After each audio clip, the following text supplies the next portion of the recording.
All right. So again, if you were in Kingsport in that area on June 27th, please check your phones. Please check your dash cams. Please check everything, because you never know if you could have accidentally caught a glimpse of her or anything. Anything. This mother is looking for answers. Okay. Let me read this to you. Almost 5 months ago, Layla Santanello vanished without a trace after being spotted walking barefoot in a seeming state of distress in Kingsport, Tennessee. The 21-year-old was last seen leaving an ice cream shop on June 27th and heading toward a Five Below across the road, but she never made it to the store. A message she got from her mother 3 days before she was reported missing.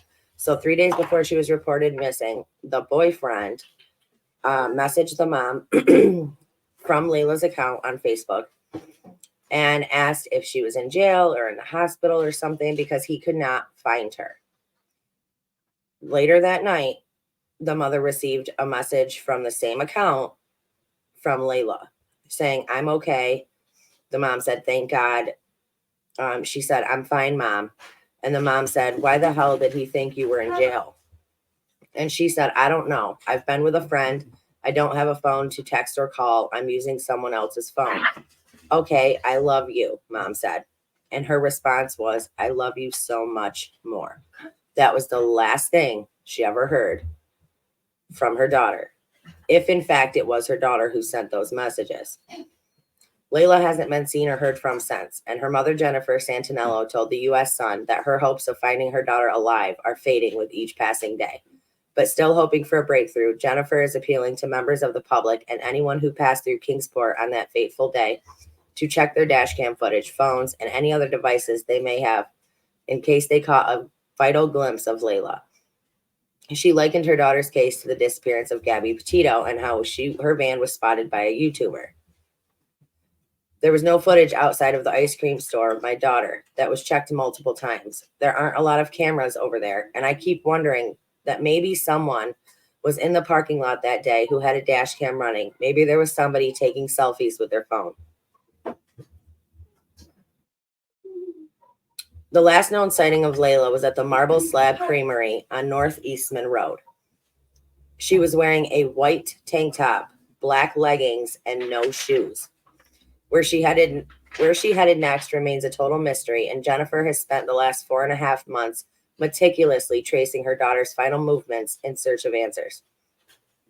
3 days before she was reported missing, Jenniffer received a message from Layla's boyfriend via Layla's Facebook account, asking if she was in jail or in the hospital because he didn't know where she was.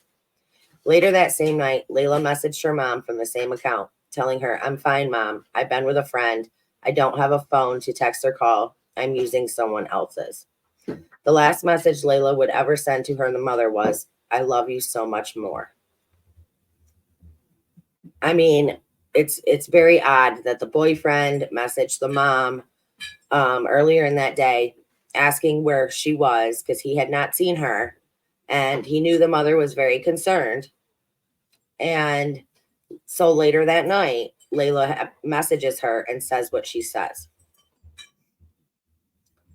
Layla and her boyfriend, according to Jenniffer, had a falling out days prior, and Layla had been staying with friends for a few nights before checking into the AmeriCorps Motel along American Way on June 25th. But by the time she made it to the hotel, she looked disheveled and appeared paranoid, as if she was trying to hide in the shadows, witnesses have told Jenniffer. On June 26th, other guests at the motel reported seeing Jenniffer going door to door, wearing a white tank top, black leggings, and no shoes. Again, she appeared to be in a state of distress, but declined help from numerous strangers who asked if she wanted to borrow a phone or needed a ride home.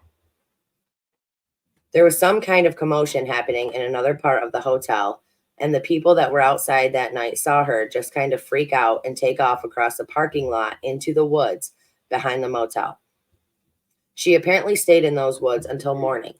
When she got up, she was seen coming across a field next to a warehouse where one man said it looked like she was trying to find something in the grass. She asked someone for a cigarette, but they didn't smoke, and then she took off in the direction of the Kingsport Greenbelt Trail. And this is the part that really gets me. So if anyone saw her that morning, please come forward. Around noon,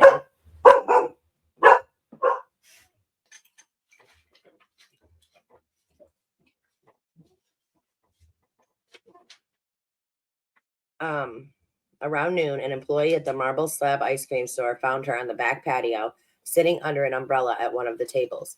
She looked disheveled, distressed, and distraught, so she gave her ice cream and they chatted for a bit. She told her she was going to go to Five Below to get some shoes, but she never made it. Another question eating Jenniffer up, aside from where her daughter could be now, is what was she so seemingly afraid of before she went missing? Jenniffer added, she hasn't ever been afraid of anything. I've never seen her in the state that she's been described as being in. She was never panicky. She never met a stranger, and the idea that she may have slept in a field that night just breaks my heart.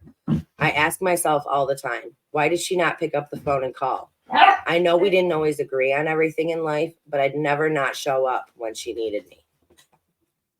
Jenniffer and Layla's father, who lives in New Jersey, reported her missing in the early hours of June 27th. They've had few updates from investigators since. Roughly 2 weeks after she was last seen, Jenniffer began receiving strange Cash App requests from Layla's account asking for money. In the subject line of one requesting $100, the letters TWLMG appeared on the screen. Several requests were made with the same subject line over a period of minutes, and so Jenniffer sent her daughter's account $1 with a message asking if she was okay. As a back and forth of transactions ensued, Jenniffer said she believed the acronym in the subject line of the first request meant "They won't let me go," TWLMG, and so she believed her daughter was being held hostage. She contacted the police and began asking the requester of the funds more specific questions to verify it was Layla sending the messages. At some point, I started asking, what's your brother's name? What's your baby brother's birthday? And other specific questions like that. And only she would know. But this person was just ignoring them, recounted Jenniffer. And I thought, no, something is wrong here. But then, periodically, throughout the next several weeks, they kept coming in. And then the requests got more and more threatening.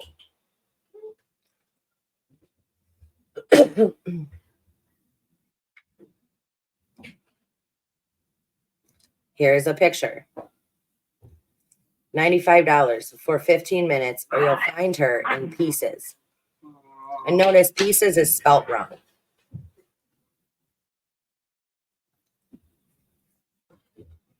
$1 for is Layla alive?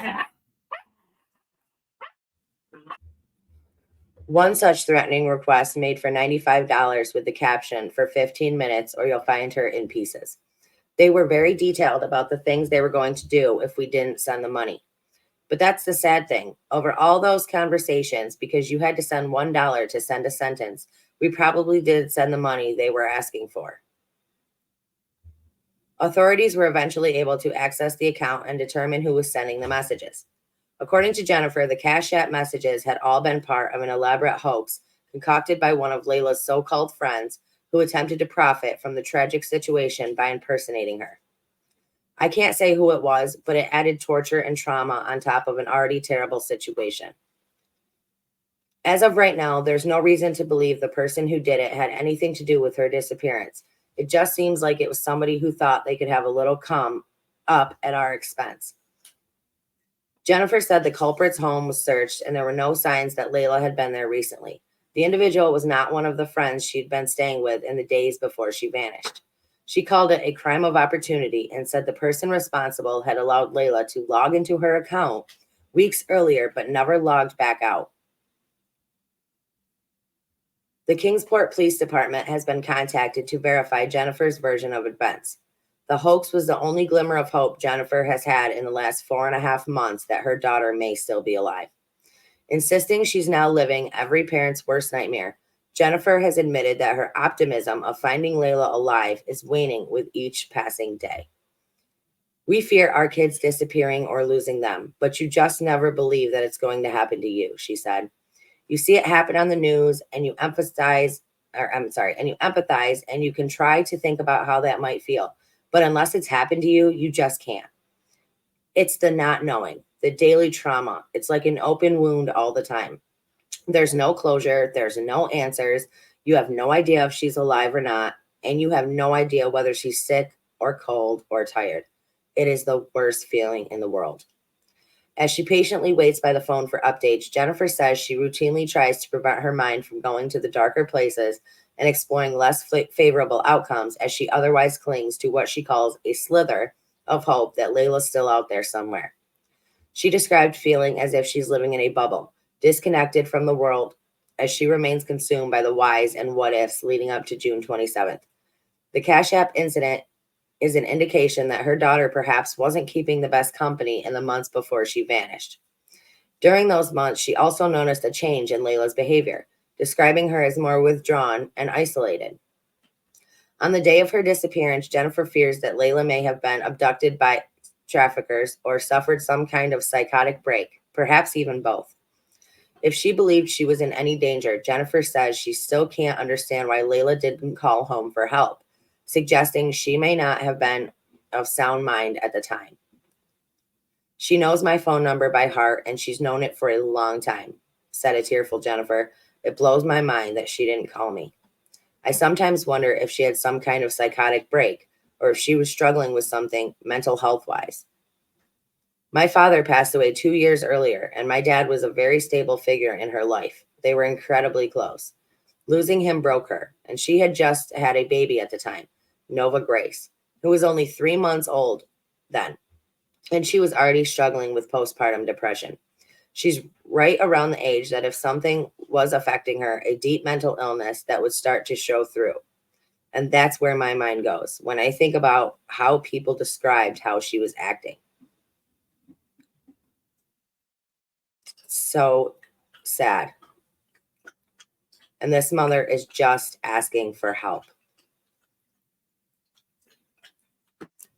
Again, if you were in the Kingsport, Tennessee area on that day, if you drove through there, if you just stopped at a store through there, if you live there and you frequent that store, that area often, please check your cell phone footage, your dash cam footage, anything and everything. It could make a world of a difference for this grieving mother who is looking for her daughter.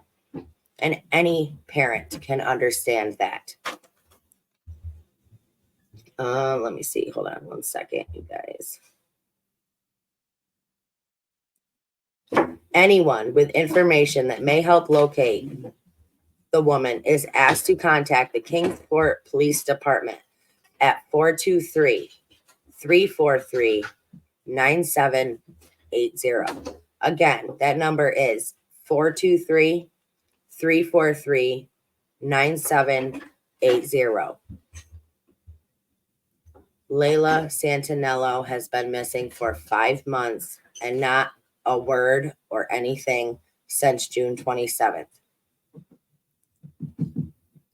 I will have another future video coming out about this, hopefully tomorrow, but I will definitely let you guys know.